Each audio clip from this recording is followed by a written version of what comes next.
Walk the talk. Run around a little bit. Kenny, what's it like having a guy like Jake Plummer and Todd Heap also out here? Awesome. I mean, just the connection to the program. You know, a guy like Jake who had the career he had, you know, on the legacy team here, right? And then you combine that with a guy like Heap, who is exactly what we're preaching. Preaching local kids, stay home, move back here, and be a legend. And that's a guy who's accomplished everything that we're trying to get Arizona kids to do in the future. What was the gist of Jake's message to the team?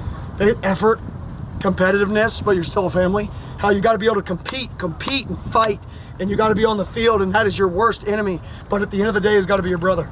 And he just gave a few examples of that throughout his team and his career here. And then just about effort, how it takes one person to set the tone of the effort, and then one person follows him, and one person follows him, and one person follows him, and you go from 10 guys jogging and one guy busting his butt to 11 guys busting their butt just because one person chose to set a standard. So, pretty cool story. Could anyone else pull off barefoot on a football field on this team? No, definitely not. Only him. You know, and he's deserved it and he's earned it. This was a pretty physical practice when you're going to go again on Saturday Live. What were you trying to sort of give us a message in that? Yeah, I mean, our guys for some reason thought this was going to be a helmets practice.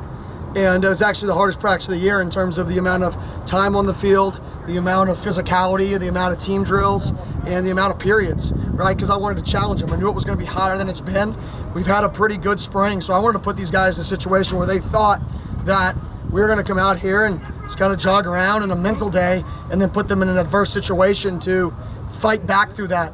And the only real negative of today's practice was there was a little bit too much just bickering, negative things, complaining. Like, you don't get to make your own circumstances in football, right? You have to respond to other people's decisions, right? It doesn't matter if they mark you down or if they mark you to score.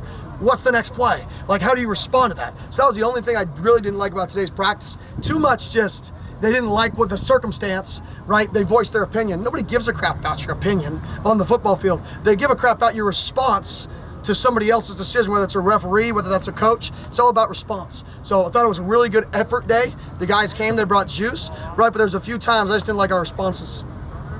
Was there anybody that you saw that, you know, that Jake likened to you of, you know, adding that juice to it? Did you see anybody kind of display that today that helped get them out of that funk a little bit? Yeah, Scat. I mean, Scat brings it every day. I mean, that dude's a bad butt dude. I mean, that dude, like, I lack of feeling what you think I was trying to say, but I mean, that dude is just every single day, go get it, competitive.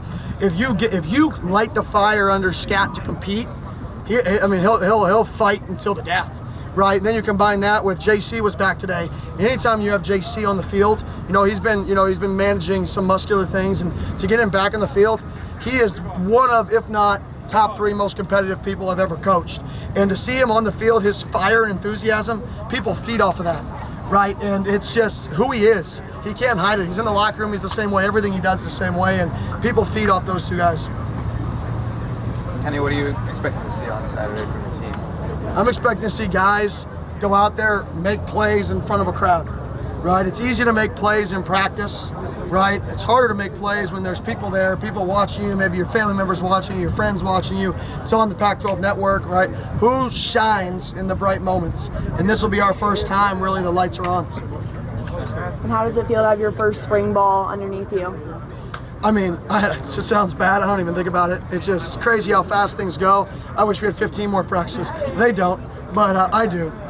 And what's been your favorite part so far, if you can choose? Just the guys coming together. You can see the difference in practice from day one, just the physicality. I mean, I'm sure you guys see it out here. Just the standard of physicality to the standard of physicality now. The standard of competition in practice that, day 1 or 2 was at. I mean, me and this guy almost got into it today because he thought he was short. So Coach Diddley, like, who would you say is your favorite D lineman on the field right now? Well, it's definitely not you. Wow. Yeah. Yeah, definitely not you. This is a dude who brings it every day. Like, he's fiery, he's passionate, you gotta love it. Like, that's what you want. You want people who are, you have to say, whoa, not go, whoa.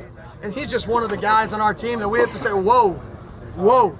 Not everything's gonna happen your way. How do you respond when it doesn't? And then, I know I asked you from the beginning, but just the overall install. I know each day, like you said, got better, but from where the team started to how they picked it up, offense, defense, how do you feel it went this spring? I feel it went well. I mean, we still got a long way to go. We got all summer, we got all fall camp, but I think we got in what we were trying to get in.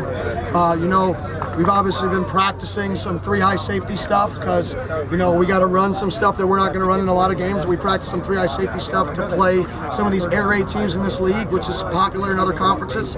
So we still got some of that stuff to work on because we want to add a little wrinkle to what Coach Ward's done, and you'll see some of that in spring game. Coach, one of the big themes from the get-go was tempo. How have you kind of seen the team on both sides of the ball kind of adjust to that high tempo? Yeah, I think one is they're getting in practice shape a little bit so they can practice harder.